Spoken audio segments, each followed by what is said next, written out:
Okay guys, voice over na daw tayo. Marami na kasi nagsasuggest na mag voice over na daw tayo. Actually, nagbo-voice over na ako before.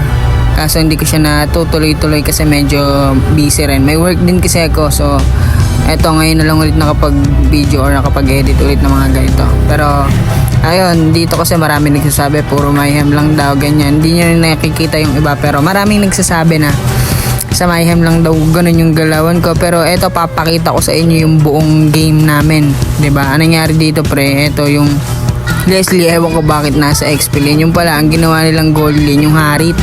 Tapos dito pre, hirap na hirap ako sa makuha yung jungle kasi may Cupra silang kasama dito eh. Nahirapan talaga ako dito sa Cupra, pero ayun, maganda naman dito pre, nakaka-trade lang ako dito kay Leslie tol. Kasi nangyari dito pre, sa mid lane, papatayin sana yung Lilia. Tapos nangyari, may ulti pa pala. Akala ko wala ng ulti. Tapos nangyari dito pre, yun, ako pa nabigyan. So mamaya, babawi ako dyan tol. Tapos dito pre, nakita ko yung Harit, magpupo siya na. Kaso nangyari dito, buti na nga lang, hindi pa siya unli dash dito eh. Kaya ayun, siya pa yung nabigyan natin dito pre. Kasi tingnan nyo dito guys, ang hirap talaga makalapit sa turtle nila. Kaya wala, hindi ako makakuha talaga. Ang galing ng Cupra, mangharang kahit ilan kami. Pero bawing-bawi kami dito sa 1-1. Kasi binuhat kami ng 1-1 dito. Hindi ako yung highlight dito guys. Yung 1-1, magaling talaga dito. Shoutout sa 1-1 na to pre. Kasi dito pre, nakita ko ulit yung Harit bawasan. Kaya eto, kala ko nga di ko mabibigyan eh. Buti nabigyan siya ng Novaria, pero nabigyan din ako doon. Okay lang, nice trade pa rin yun. So dito pre, kay-KSing ko sana. Tapos ayun, wala. Magaling talaga yung 1-1 pre, kaso nabigyan din siya doon. So dito pre, sa last turtle, papatayin sana yung Leslie, kaso nakita ko ba sana yung turtle. Kaya ayun, buti na lang yung last turtle nakakuha ko pa. Tapos dito pre, sa top lane, babawian ko ulit dito yung Harit pre, kasi nagbabakbakan dito. Ayun, yung dalawa patay.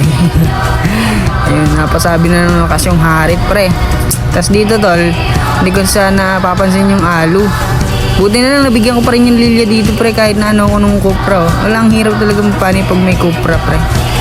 Tapos dito pre, nangyari yung Leslie, gala niya nakakatakas pa siya. Ewan ko ba't pag-gala-gala doon, tsaka bakit nasa XP lane siya, kaya nalugi siya dun eh. Tapos dito yung Harit pre, nagsosolo. Ayan, nabigyan ka tuloy. Tignan nyo dito guys, sobrang galing talaga ng 1-1 dito pre. Ayun, mabibigyan na sana siya, buti nakalipad siya doon. Pero nakikis ko pa yung isa doon.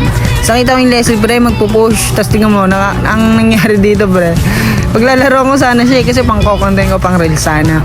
Tingnan nyo nangyari dito pre, tingnan mo ano gagawin niya dito pre. Kaya di ko nga siya pinapatay dito eh. Kala ko na wala talaga gagi, pero pagbalik sa bush nandun sa gate, patay.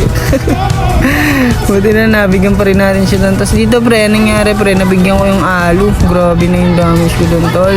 Tapos dito pre, parecall lang sana ako. Tignan yung ginawa ni 1-1 dito pre. Eto, nagpanalo sa amin, double kill, triple kill. Tignan nyo yung nangyari pre, maniac, siya yung panapos namin pre.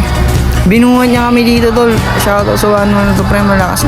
Ganito yung magandang ipagkore no, yung hindi lang ikaw yung nagbubuhat, pati yung kakampi mo, di ba? Tutulungan ka para manalo kayo. So yun lang guys, sana may ganito rin kayong kakampi. Kasi ako first time ko lang maging ganito yung kakampi ko. Laging laging mga dark system eh.